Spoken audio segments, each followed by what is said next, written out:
During a family gathering, my brother stood up and declared, "Mom and Dad decided I should move into your house." I took a sip of my drink and said, "That's funny because I sold it last week." His jaw dropped when I handed him. Family gatherings in my family are like an obligation, not a celebration. Twice a year we all get together at my parents' house Christmas and my mom's birthday. It's a forced tradition, one I have tolerated for years. But this year, this was the year I had enough. A little background, I'm the older sibling, and my younger brother, let's call him Jake, has been the golden child since birth. He's the type that could set the house on fire, and my parents would scold the fire department for not arriving sooner. Meanwhile, I once got grounded for getting an A instead of an A. Jake never held a job for more than 6 months. At 34, he was still living with my parents, not contributing a single penny. He didn't pay rent, didn't buy groceries, didn't even do chores. My parents babied him, and I was the one they constantly leaned on, whether it was borrowing money, fixing things around their house, or playing therapist whenever Jake got dumped by his latest girlfriend. But this year, this year was different. A few months before this family gathering, I had a realization. I was done. Done being their safety net. Done being the fallback plan for their golden boy. So, I made some moves. One of those moves? Selling my house. The gathering from hell. I arrived at the family gathering already knowing something was up. My mom was practically glowing, and Jake had this smug grin like he had just won the lottery. Halfway through dinner, my dad cleared his throat, nudging Jake. My gut told me I wasn't going to like what came next. Jake stood up, raised his glass, and with a huge smile on his face, announced, "So, Mom and Dad decided I should move into your house." Silence. I stared at him. Fork halfway to my mouth. My mom clapped her hands together. "Yes. Since you're always traveling for work, it makes sense for Jake to live there, instead of wasting money on rent. Now, let me be clear. They never asked me. Never mentioned it. Never even hinted at it. Just decided amongst themselves that my house was now Jake's new bachelor pad." I calmly set my fork down, reached for my wine, took a sip. Then, in the most casual tone, I said, "That's funny because I sold it last week." Jake's smug expression vanished. My mom's face paled. My dad choked on his drink. "What?" My mom finally managed to say, "I sold the house," I repeated, pulling a thick envelope from my bag. I slid it across the table toward Jake. "And since I knew you'd try to pull something like this, I even brought proof. That's the finalized sale contract." Jake ripped the envelope open, eyes scanning the document in horror. "No, no, no. You can't do this. I was supposed to move in. Mom and Dad said." "Mom and Dad don't own my house," I said, now turning my attention to my parents. "And neither do you." Meltdown ensues. My mom immediately started crying. "How could you do this? Your brother needs a place to live." I shrugged. "He's 34. He can figure it out." Jake slammed the papers down. "You can just buy another place. Let me move in until then." I left. Like, genuinely left. "You expect me to just buy another house because you need a place to crash? Do you hear yourself?" But, nope. I stood up. Not my problem. That's when my dad, who had been silent until now, finally spoke. "This was selfish, my name. You know your brother isn't as successful as you." "I know," I said, grabbing my coat. "But that's because he's never had to be, because you two keep enabling him." And with that, I walked out. The fallout the next few weeks were glorious. Jake had an absolute meltdown. He actually went to the house and knocked on the door only to find a lovely retired couple living there. He screamed at them about his house and got himself escorted off the property. My parents called me demanding I fix it. I blocked them. Then the extended family got involved. The calls, the messages, they came flooding in. "Jake is homeless now because of you. Your parents are heartbroken. You should have told them first. It was just one house. You could have given it to your brother." I ignored them all. Eventually, word got out that Jake had moved into my parents' basement. A 34-year-old man sleeping on a couch in the house he never had to leave in the first place. Karma. As for me, I took my money and left for a long vacation.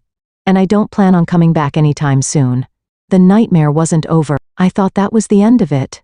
I thought I had made my grand exit, washed my hands of their nonsense, and could move on with my life. But no, Jake and my parents were just getting started. A week into my vacation, I got a call from a restricted number. I usually ignore those, but something told me to pick up. "Where the hell are you?" It was my mom, her voice shrill. "We've been trying to reach you for days." I sighed.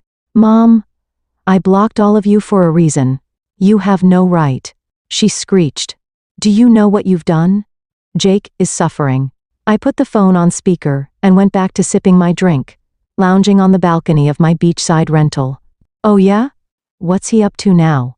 "He got evicted." I blinked. "Evicted? From your house?" My mom let out a dramatic sigh, like she had been personally victimized by my actions. "Yes. He had some trouble, and we had to ask him to leave." "It's all because of you." I bit back a laugh. "How is it my fault that you kicked him out? You forced him into a bad situation." I rolled my eyes. "Okay, what did he do?" Silence. Then, reluctantly, she said, "He ran up our credit cards. We told him it was just for emergencies, but he maxed them all out." I nearly choked on my drink. "Wait. You gave him credit cards?"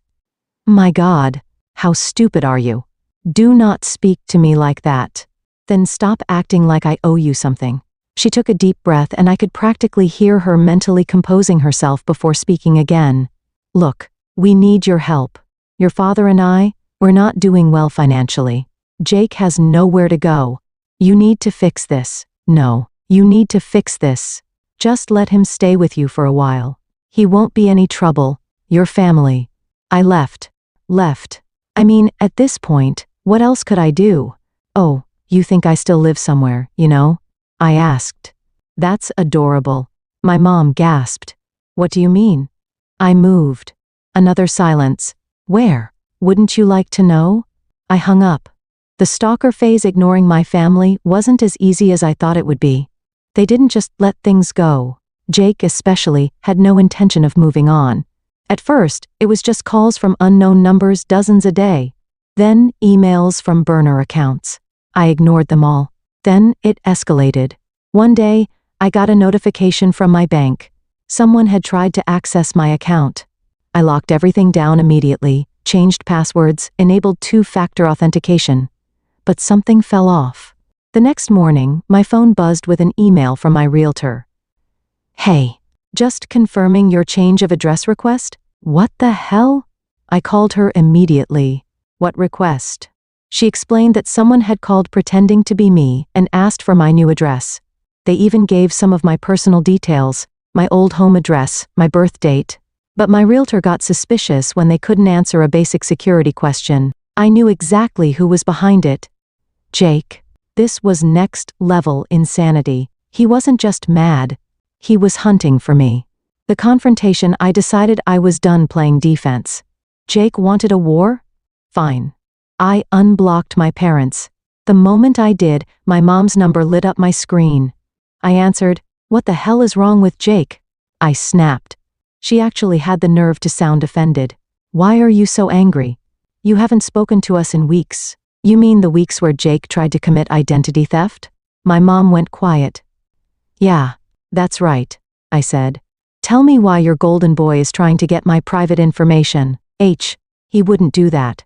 "Oh, so it was a coincidence that someone tried to change my address? That someone tried to get into my bank?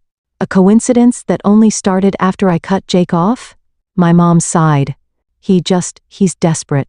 You abandoned him. His life is ruined, and all you do is mock him." "No. He ruined his own life," I snapped. "And if he keeps this up, I'm going to the cops." That finally got a reaction.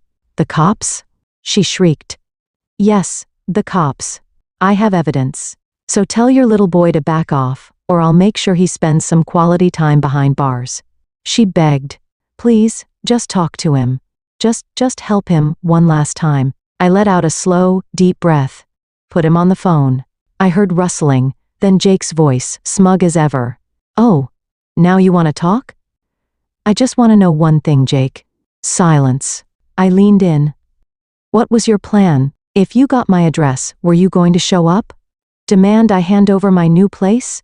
He didn't answer. "You seriously thought I wouldn't fight back?" I laughed coldly. You always thought I was your safety net. That no matter what, I'd catch you. But guess what? I cut the net. So if you fall now, you're hitting the ground. Hard. You think you're better than me, he hissed. No, I know I'm better than you. I hung up. Twist. The final act isn't over yet. After that, I thought things would cool down.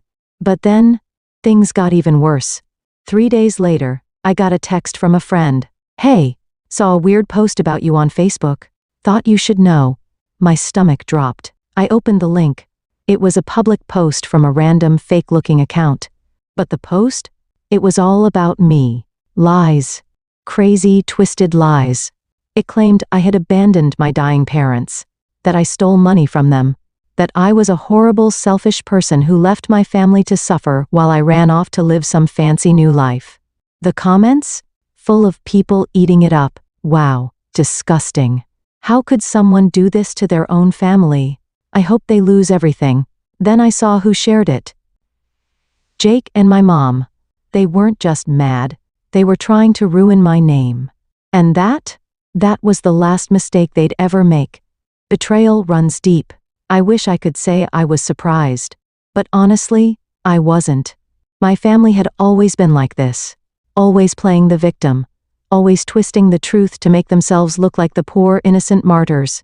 But what really pissed me off was the sheer effort they put into it. This wasn't just some vague Facebook rant. No, they went all in. They contacted my job. They called my friends. They even reached out to my ex. People were messaging me non-stop, some furious, some confused. Is it true? Why would you do that to your own family? Did you really steal from them? I was beyond furious. This wasn't just drama anymore. This was a smear campaign. And if they wanted a war, I was done playing defense. The setup I spent the next few days gathering evidence. Screenshots of Jake's attempted identity theft. The messages he had sent harassing me for money. The proof that I had never stolen from my parents. In fact, it was the other way around. Then I hired a lawyer. Not just any lawyer, a pit bull. The kind of lawyer who lives for cases like this. I sent a cease and desist letter to my parents and Jake demanding they take down the posts and stop spreading false information about me. I expected them to back down. I figured they'd get scared, delete everything, and finally shut up. I was wrong. Instead, Jake doubled down. The family's last gamble. A week later, I got an actual legal notice in the mail. My parents and Jake were suing me. I stared at the papers, completely stunned. They were claiming emotional distress, that I had abandoned them, that I had financially abused them, that I had left them destitute while I lived a lavish lifestyle.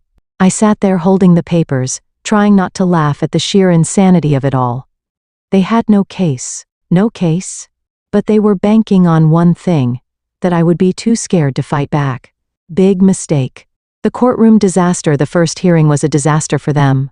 Jake showed up in a suit that didn't fit, looking like a kid playing dress-up. My parents sat beside him, fake tears ready. Their lawyer was some budget, bottom-of-the-barrel guy who clearly took their case just for the check. My lawyer tore them apart. We presented financial records proving I had never stolen a cent. Screenshots of Jake harassing me for money. Proof of the identity theft attempt. The judge took one look at the mess in front of them and basically said, "Are you kidding me?" The case was thrown out. Jake lost it. "This isn't fair." He screamed in the courtroom. He, she, whatever ruined my life. The judge glared. "Sir, if you don't calm down, you'll be held in contempt." And just like that, my family's big revenge plan blew up in their faces, but I wasn't done. The final blow. The next day, I sued them back. For defamation, for emotional distress, for harassment. Jake didn't take it seriously. He laughed at the lawsuit, convinced I was bluffing until the court ruled in my favor. I won a 5-figure settlement. And since my parents had co-signed Jake's debts, guess what? They had to pay up. My mom begged me not to enforce the judgment. "I'm your mother," she sobbed. "Please don't do this. You should have thought about that before you helped Jake try to destroy my life." She screamed at me, called me heartless, but I didn't care. I made sure that every single penny got collected. Jake? Broke? My parents? Financially wrecked. And me? I took my money and never looked back. But then, One last twist. Months later, I got an email from Jake. The subject line? You win. But you should know something. I almost didn't open it, but curiosity got the better of me. The email was short. Mom and Dad lied to me too. They told me they had set up an inheritance for me, that if I waited, I'd be taken care of. They never saved a dime. I was supposed to get the house, your house. That's why they pushed me to move in. Because they needed you to keep it so I'd have something. I stared at the screen, my heart pounding. Then came the kicker. They're in deep debt, not just from the lawsuit. They owe people money, bad people. And now that they're broke, guess who those people are coming after? My blood ran cold. I knew my parents weren't great with money. But bad people? How bad are we talking? And just like that, I realized this wasn't over. The truth comes crashing down after reading Jake's email. I sat there for a long time, just processing. My parents had lied to everyone. Not just me, not just Jake, everyone. They weren't just bad with money. They weren't just entitled. They were in deep with the wrong people. And now, those people were looking for payment. And if my parents didn't have the money, someone was going to get hurt. I had two choices. Walk away. Let them deal with their own mess. Find out just how bad this really was. Against my better judgment, I decided to find out. Digging up the dirt, it didn't take long to get answers. A few calls to old contacts, a few records pulled, and the truth hit me like a train. My parents owed over $100,000. Not just to banks, not just to credit card companies, to loan sharks. And Jake? Turns out, he wasn't the only screw-up. My dad had a gambling problem. My mom had been covering for him for years. When their money ran out, they started borrowing. When their borrowing wasn't enough, they made promises they couldn't keep. And when I sold my house, that was the last safety net they thought they had. Now with nothing left, someone was coming to collect. Jake's desperate plea 2 days later, Jake showed up at my door. I don't even know how he found me, but there he was, disheveled, desperate, scared. He looked nothing like the smug jerk I had grown up with. I need your help, he said. I crossed my arms. Why would I do that? His hands were shaking. Because if you don't, someone's going to die. For the first time in my life, I saw real fear in Jake's eyes. They came to the house, he whispered. Mom and Dad thought they could talk their way out of it. They were wrong. What happened? I asked, my stomach twisting. Jake swallowed hard. They trashed the place. Took everything valuable. Left a warning. What kind of warning? Jake pulled up his sleeve. There on his forearm was a deep, fresh bruise. They told me if they don't get their money soon, next time, it won't just be a warning. I let out a slow breath. So what? You expect me to pay off their debt? Jake shook his head. No. I expect you to help me take them down. The setup for justice, I didn't want to get involved. I had spent years getting away from my family's mess. But this was different.